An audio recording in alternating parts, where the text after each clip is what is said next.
వార్తల వివరాలు చూస్తే రాష్ట్రంలో లభ్యమవుతున్న ఖనిజాలు విలువపై సమగ్ర అధ్యయనం చేయాలని ముఖ్యమంత్రి చంద్రబాబు నాయుడు గనుల శాఖ ఉన్నతాధికారులను ఆదేశించారు. ఖనిజాలకు విలువ జోడింపుతోనే అదనపు ఆదాయం వస్తుందని సీఎం సూచించారు. వడ్డర్లకు మైనింగ్ లీజుల కేటాయింపు అంశంపై విధానాన్ని తయారు చేయాలని ముఖ్యమంత్రి సూచించారు. వడ్డర్లు సొసైటీలకు 15% మేర గనుల్లో రిజర్వేషన్ కల్పించే అంశాన్ని వచ్చే కేబినెట్లో చర్చించేలా ప్రతిపాదనలు సిద్ధం చేయాలని ఆదేశించారు. రాష్ట్ర సచివాలయంలో గనుల శాఖ ఉచిత ఇసుక విధానంపై ముఖ్యమంత్రి చంద్రబాబు నిన్న సమీక్ష నిర్వహించారు. మేజర్ మైనర్ మినరల్స్ ద్వారా 2025-26 ఆర్థిక సంవత్సరానికి 3,320 కోట్లు ఆదాయార్జనను లక్ష్యంగా పెట్టుకున్నట్లు అధికారులు ముఖ్యమంత్రికి వివరించారు. గతంతో పోలిస్తే 34% మేర అదనంగా గనుల శాఖ నుంచి ఆదాయం వచ్చే అవకాశం ఉందని తెలిపారు. మాంగనీస్ లాంటి మేజర్ ఖనిజాల ఉత్పత్తిలో 72% పైగా ఆదాయం వస్తోందని వివరించారు. ఏపీలో ఉన్న మినరల్ వెల్త్ విలువను అంచనా వేయాలని సూచించారు. ఒడిశా లాంటి రాష్ట్రాల్లో వాల్యూ ఎడిషన్ ద్వారా ఎక్కువగా ఆదాయాన్ని పొందుతున్నారని, 50,000 కోట్ల ఆదాయం ఖనిజాల నుంచే వస్తోందని సీఎం తెలిపారు. ఏపీలోనూ అందుకు తగిన విజన్ ప్లాన్ తయారు చేసి విలువ జోడిస్తే 20-30 వేల కోట్ల ఆదాయాన్ని ఆర్జించే అవకాశం ఉంటుందని ముఖ్యమంత్రి అన్నారు. పెండింగ్లో ఉన్న 6,500 దరఖాస్తులకు అనుమతులు మంజూరు చేయాలని ఆదేశించారు. వెనుకబడిన వర్గాలైన వడ్డెర్లకు ఆర్థిక ప్రయోజనాలు కలిగేలా లీజు కేటాయింపు విధానాన్ని రూపొందించాలని సీఎం స్పష్టం చేశారు. సేవరేజీ ప్రీమియం మొత్తాల్లో 50% రాయితీ ఇవ్వాలని ఆదేశించారు. భవిష్యత్తును మార్చేది సంస్కరణలేనని ముఖ్యమంత్రి చంద్రబాబు నాయుడు అన్నారు. మారుతున్న కాలానికి అనుగుణంగా సంస్కరణలు తీసుకురావాల్సిన అవసరం ఉందని చెప్పారు. జీఎస్టీ వంటి సంస్కరణలు అర్థం చేసుకుని వాటిపై ఎస్సే రైటింగ్ కాంపిటీషన్లు, పెయింటింగ్, ఉపన్యాస పోటీల్లో పాల్గొనడం, వాటిల్లో విజేతలుగా నిలవడం అభినందించదగ్గ విషయమని ముఖ్యమంత్రి అన్నారు. రాష్ట్రంలో రహదారుల అభివృద్ధిలో దీర్ఘకాలికంగా అభివృద్ధికి నోచుకొని రహదారులకు తొలి ప్రాధాన్యత కల్పించడం ద్వారా ప్రజలకు మెరుగైన సమర్థవంతమైన రహదారులను కల్పించాల్సిన అవసరం ప్రభుత్వంపై ఉందని మంత్రి బీసీ జనార్దన్ రెడ్డి తెలిపారు. ప్రజలకు గుంతల గోతుల రహిత రహదారుల కల్పనకు ముఖ్యమంత్రి చంద్రబాబు నాయుడు ఆధ్వర్యంలో కూటమి ప్రభుత్వం అత్యంత ప్రాధాన్యత ఇస్తోందని మంత్రి స్పష్టం చేశారు. విజయవాడలోని ఈఎన్సీ కార్యాలయంలో ఎన్డీబీ పనులపై ఆర్అండ్బీ శాఖ స్పెషల్ చీఫ్ సెక్రటరీ ఎంటీ కృష్ణబాబుతో కలిసి మంత్రి బీసీ జనార్దన్ రెడ్డి సమీక్షించారు. ఈ సందర్భంగా ఎన్డీబీ పనుల స్థితిగతులపై ఆర్అండ్బీ శాఖ అధికారులు, ఎన్డీబీ కాంట్రాక్టులతో స్వయంగా మంత్రి మాట్లాడారు. ఎన్డీబీ పనుల జాప్యం కావడంతో క్షేత్రస్థాయిలో ప్రజలు, వాహనదారులు తీవ్ర ఇబ్బందులు పడుతున్న క్రమంలో వాటిని త్వరితగతిన పూర్తి చేయాలని కాంట్రాక్టర్లకు మంత్రి సూచించారు. కాంట్రాక్టర్లకు బిల్లులు చెల్లింపులు త్వరితగతిన పూర్తి చేసేందుకు ప్రయత్నిస్తామని, కాబట్టి మిగిలిన పనులను కూడా వేగంగా పూర్తి చేయాలని వారిని కోరారు. అదే సమయంలో నాణ్యతా ప్రమాణాల విషయంలో రాజీ పడవద్దన్నారు. ఎన్డీబీ ప్రాజెక్టు కింద తగ్గించిన పనులకు సంబంధించి కొత్త అంచనా వ్యయంతో కూడిన నివేదికను 15 రోజుల్లో సమర్పించాలని అధికారులను ఆదేశించారు. అదే క్రమంలో కాంట్రాక్టర్లకు సంబంధించి బ్యాంకు గ్యారంటీ విషయంలో వెసులుబాటు కల్పించే అంశాన్ని పరిశీలిస్తామన్నారు. ఎన్డీబీ రహదారులను కుదించే క్రమంలో వంతెనలు, కల్వర్టులు మినహాయించి కేవలం రహదారుల నిర్మాణం చేపట్టి యాక్సిడెంట్లకు ఆస్కారం కల్పించే పొరపాట్లకు తావు లేకుండా చూడాలని అధికారులకు దిశానిర్దేశం చేశారు. బీసీ హాస్టళ్లు, ఎంజేపీ స్కూళ్లలో చదివే విద్యార్థులను కంటికి రెప్పల్లా సొంత బిడ్డల్లా చూసుకోవాలని రాష్ట్ర బీసీ ఈడబ్ల్యూఎస్ సంక్షేమ, చేనేత మరియు జౌళి శాఖ మంత్రి ఎస్ సవిత స్పష్టం చేశారు. రోజూ కురుస్తున్న వర్షాలు, మారుతున్న వాతావరణ పరిస్థితుల నేపథ్యంలో అప్రమత్తంగా ఉండాలని, వారానికోసారి సమీపంలో ఉన్న పీహెచ్సీ వైద్యులతో పిల్లలకు ఆరోగ్య పరీక్షలు నిర్వహించాలని ఆదేశించారు. డీబీసీ డబ్ల్యూఓలు, ఏబీసీ డబ్ల్యూఓలు ప్రతిరోజు హాస్టళ్లను సందర్శించాలన్నారు. రాష్ట్ర వ్యాప్తంగా ఉన్న బీసీ హాస్టళ్ల వార్డెన్లు, ఎంజేసీ స్కూళ్ల ప్రిన్సిపాలతో మంత్రి సవిత శుక్రవారం అమరావతిలోని రాష్ట్ర సచివాలయం నుంచి జూమ్ కాన్ఫరెన్స్ నిర్వహించారు. హాస్టల్లో పారిశుధ్యంపై తీసుకుంటున్న చర్యల గురించి అడిగి తెలుసుకున్నారు. హాస్టళ్ల నిర్వహణలో నిర్లక్ష్యంగా వ్యవహరిస్తే కఠిన చర్యలు తీసుకుంటామని హెచ్చరించారు. విద్యార్థులకు వేడి చేసి చల్లార్చిన నీరు, తాజా ఆహారం మాత్రమే ఇవ్వాలన్నారు. వసతి గృహాల పరిసరాలను, మరుగుదొడ్లు, బాత్రూములను ఎప్పటికప్పుడు పరిశుభ్రంగా ఉంచాలన్నారు. హాస్టళ్ల పరిసరాల్లో నీరు నిల్వ ఉండకుండా చర్యలు తీసుకోవాలని, దోమలు వ్యాప్తి చెందకుండా స్థానిక సంస్థల సాయంతో ఫాగింగ్ చేయించాలని మంత్రి సవిత ఆదేశించారు. 2025-26 ఖరీఫ్ సీజన్లో రాష్ట్ర వ్యాప్తంగా 51 లక్షల మెట్రిక్ టన్నుల ధాన్యం కొనుగోలు లక్ష్యాన్ని రాష్ట్ర ప్రభుత్వం నిర్దేశించిందని రాష్ట్ర పౌర సరఫరాల శాఖ మంత్రి నాదెండ్ల మనోహర్ తెలిపారు. పీడీఎస్ బియ్యం స్మగ్లింగ్ అరికట్టడంలో రైస్ మిల్లర్లు ప్రభుత్వానికి తోడుగా నిలవాలని, రైతు కోసం కలిసి పనిచేద్దాం, వ్యవస్థను గౌరవిద్దామని అన్నారు. ఈ నెల 27 నుంచి రాష్ట్ర వ్యాప్తంగా ధాన్యం కొనుగోలు కేంద్రాలు ప్రారంభిస్తున్నట్లు మంత్రి తెలిపారు.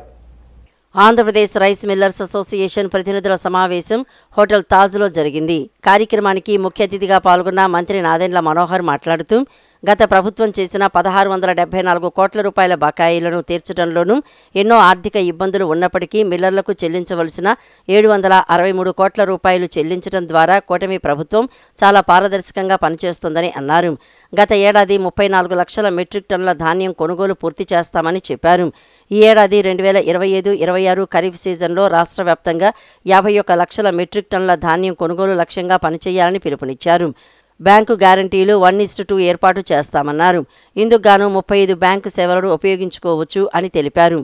కొన్ని జిల్లాల్లో రైసు మిల్లుల ఇబ్బందులను దృష్టిలో పెట్టుకుని రియల్ టైం గవర్నెన్స్ చేసి చూపిస్తామన్నారు. గత సంవత్సరం అనుభవంతో తేమ శాతం కొలిచే యంత్రాలు, రవాణా సదుపాయాలు, క్వాలిటీ గన్నీ బ్యాగులు ముందుగానే సిద్ధం చేసుకోవాలని మిల్లర్లకు సూచించారు. సమస్య పరిష్కారానికి ఎప్పుడూ సిద్ధంగా ఉండాలని, పనిచేసే విధానం పారదర్శకంగా ఉండాలని అన్నారు. ఈ ఖరీఫ్ మాసానికి వారంగా మేము టార్గెట్ పెట్టుకున్నాం. ఏ వారానికి ఆ వారం టార్గెట్. ఈ వారానికి మనం ఇంత ధాన్యం సేకరించగలుగుతాం.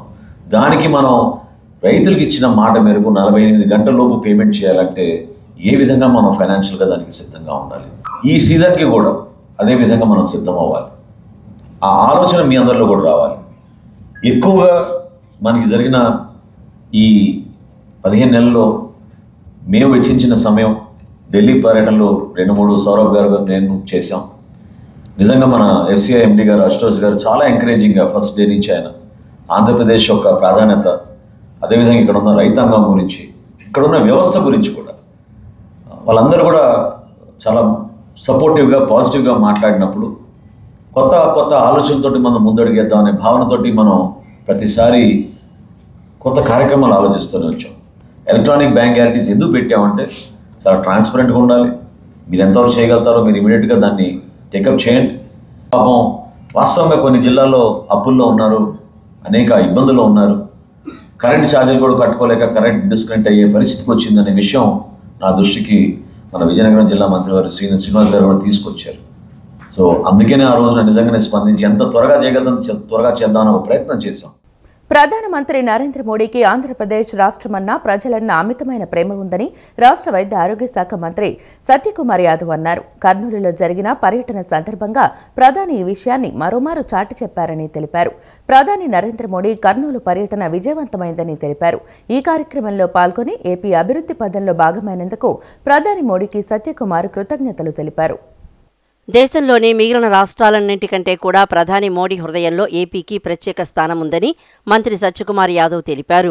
మోడీ 3వ పర్యాయం ప్రధానమంత్రిగా బాధ్యతలు చేపట్టిన తర్వాత ఒక్క ఏపీలో మాత్రమే అభివృద్ధి కార్యక్రమాల్లో పాల్గొనడానికి 5 సార్లు పర్యటించారని, మరి ఏ ఇతర రాష్ట్రంలోనూ ఆయన ఇన్నిసార్లు పర్యటించలేదని తెలిపారు.